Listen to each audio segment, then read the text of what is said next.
ask him to switch off now, and we've got an ideal profile. Let's discuss what we've got in detail. Right, as predicted, you might be interested, this little anomaly here, the actual idle voltage, if you like, has this erratic appearance and profile. In actual fact, diagnostic, that's actually quite useful because it represents the turbulence of the airflow across the sensing element in the air mass meter, which now on surface mount technology can actually respond within 1 millisecond. So it's a very accurate indication of the mechanical efficiency of valves and camshaft performance. So any irregularities in that could suggest a problem with valves, timing, sticky valve, tappet problems. That's quite repetitive, so I'm fairly happy with that. We then come across to the point, the initial take-up of throttle. And this little primary peak represents the initial opening of the throttle, increase in airflow across the sensing element. We then get this low void that I explained on the flip chart, where the negative pressure in the manifold is very quickly turned into atmospheric pressure. Then we get a rapid increase in airflow, so that in effect there's a slight hesitation in the amount of air passing the air mass meter at that point, the transient throttle position. We then get a rapid increase in airflow right up to a peak voltage, and we've actually got 3.54. We've just topped 4 volts there, but then again it depends how hard you rev the engine, so there's a bit of common sense applied here. I'm not too worried you haven't reached 4.7 yet, because we've not yet added the lambda sensor. The lambda sensor is going to add this next part of the equation. Is this car rich or lean during this transient throttle test? And the proof will be in the moment when we connect lambda to this test. We then lift off, a very rapid reduction in voltage, because now the throttle disc is closed. Now, we didn't get this little recirc peak, and the reason for that is that we didn't actually reach full turbo boost on that. You've got to imagine that the turbo needs time to spool up. If we don't work the turbo hard, we've not got the same positive pressure in the intake, therefore the recirc valve doesn't respond, it will stay closed. This is controlled now, it's three-dimensional mapping, and whether the recirc valve opens or not depends upon the positive pressure on the intake system. So those are the reasons why we've not got quite the same images on the board, but nonetheless I've got a perfectly accurate and detailed response from the air mass meter, and I can conclude from that, from the profile, that this air mass meter is absolutely spot on. It's working quickly, it's responding very, very quickly to the opening of the throttle, and we're going to prove this with lambda in a few moments. And of course, this hesitation here, this recovery, increase in voltage, is where the electronic throttle motor responds to the engine speed dropping and picks the throttle up, and then will eventually recover the engine speed back to that voltage. In other words, as the throttle disc adopts the correct idle position, we'll end up with that predictable voltage back at natural idle. So let me now add the second channel. We'll do some talk and chalk, add the second channel, and then connect channel B to the broadband sensor, and then we'll see what response we get from that. Right, let me first explain some very important differences between broadband and traditional zirconia dioxide sensors. Broadband sensors actually work on current transition for the control of the air-fuel ratio. However, if it's a 5-wire broadband, and this one is, there's a red or pink circuit which actually displays a voltage transition in a very similar way to a traditional 0 to 1 volt lambda sensor. Now, it doesn't display this transition between 0 and 1 volt, it's actually between 2.5 and 3 volts. The reason for that is that there are 2 sensing elements in a broadband sensor. One is supplied with 2.5 volts as a reference, and one with 3. So the actual transition takes place between those 2 references. So what you're going to get, in effect, if we cruise the engine, is a cyclic output, a little bit slower but similar to a traditional sensor, with the range between approximately 3 volts and 2.5. That's also upside down, so I'm now going to overlay the anticipated image on our trace. So let's say that the sensor's cycling in a normal manner. Along comes the wide open throttle test. I would expect it very quickly to go rich, stay rich, suddenly go lean, and then start to respond. And the total amplitude of that, as I say, is within this narrow range between about 2.5 and 3 volts.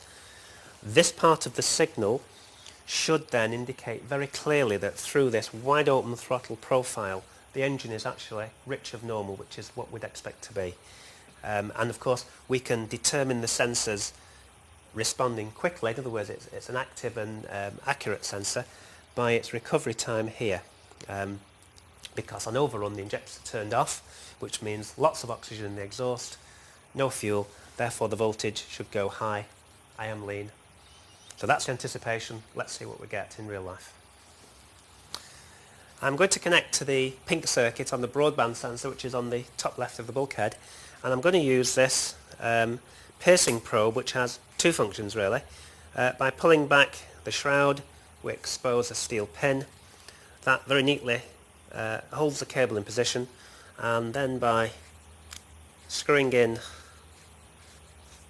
that bezel it then locks that firmly in place. So it's a hands-free interface within the circuit, which is important, and it causes minimal damage to the conductor. So I'm going to use that probe in this case. Fortunately this probe is quite easily attached to the cable, it's quite accessible, and we need channel B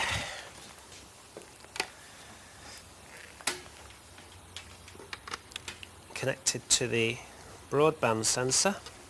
And of course we do need a ground reference as well, and we have sufficient lead to go back to the battery ground, I would think. Ground reference attached, and I'm going to use a skyhook again because I don't want to collect noise in this probe, so by keeping it away from ignition we should reduce the amount of induced noise in the probe. That's the connection done, and now we're going to set up the scope to encompass, so we can encompass this voltage range between 2.5 and 3 volts. Okay, we've now set up this second channel on the broadband sensor on the pink cable, which gives us this transition in voltage, and just to recap, we're expecting a negative voltage transition during the enrichment range. So let's now reconfigure the test on the vehicle. Wide open throttle test again. This time two traces will appear, a repeat of the original air mass meter, and the second trace, channel B, will be the transition of voltage from the broadband sensor, and then we'll switch the car off and then discuss in detail what this image actually does for us diagnostically. Thank you, David.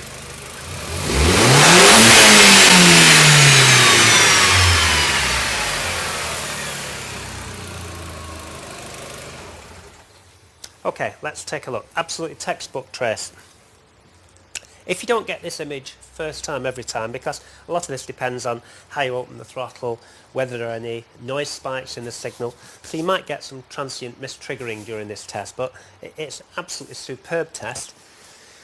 We've looked at the voltage output from the air mass meter. That confirms the air mass meter is working. That's fine, but we don't know if the engine's actually being fueled correctly, or indeed if there's any ignition anomalies during the wide open throttle test. Let's take a look at the voltage. The red trace, channel B, now you notice that the trace is actually flat. Now for a broadband sensor that controls current as the input, if you like, to the PCM, a zero change in current means lambda 1. So to see a flat line is actually perfect air-fuel ratio. However, when we operate the throttle, clearly fueling is going to change, and what happens is we get a very rapid transient, negative transient, I am rich. We get a momentary lean period, or it starts to go lean, and then very quickly goes back rich. So I'm fairly happy that during this wide open throttle period we have a rich of normal mixture. Now look at the transition here. I explained that when you close the throttle down rapidly you have an enormous amount of oxygen in the exhaust, and just look how this sensor's responded. It's absolutely textbook vertical climb indicating rapid response, so the actual sensor is extremely active and accurate. In other words, it's not an aging sensor that's faulty and slow to respond. And of course off trace we can't see the recovery, but the recovery would then come back down to a fairly neutral voltage, as I say, between about 2.5 and 3 volts. Your scales down here, we came in at about 2.3. which is about the average voltage, so it's between about 2.5 and 3 volts. So absolutely textbook result. And you notice also, once again, we've got the throttle body idle control kicking in as well to correct the idle speed. So absolutely textbook case. It's a crucial test. We use this test on every single vehicle that comes through our workshop because it's the final confirmation test that not only are the air mass device working, that the fueling of the engine, the ignition profile, the ignition performance is absolutely correct. The only test we do after this is simply a gas test at the exhaust pipe just to conclude the catalyst is working correctly. So it's a really critical measurement that we make and one we rely on a great deal. It also demonstrates the great versatility of the scope because to be able to manipulate the tool to carry out these tests, in other words, these are user-defined tests. This is a test that I want to carry out. I'm not being restricted in the way I use the tool. The tool has the presets if I wish to go in quickly and select a preset. It also gives me the flexibility to use any of the tools on any of the channels in any way I want. So it's a tool that's ideal for the beginner. It's a tool that's ideally suited for the expert professional who knows exactly what he wants to do and produce some of these really bespoke tests. And this is one that we've developed over a number of years. So can't really say much more. It's a superb tool to use.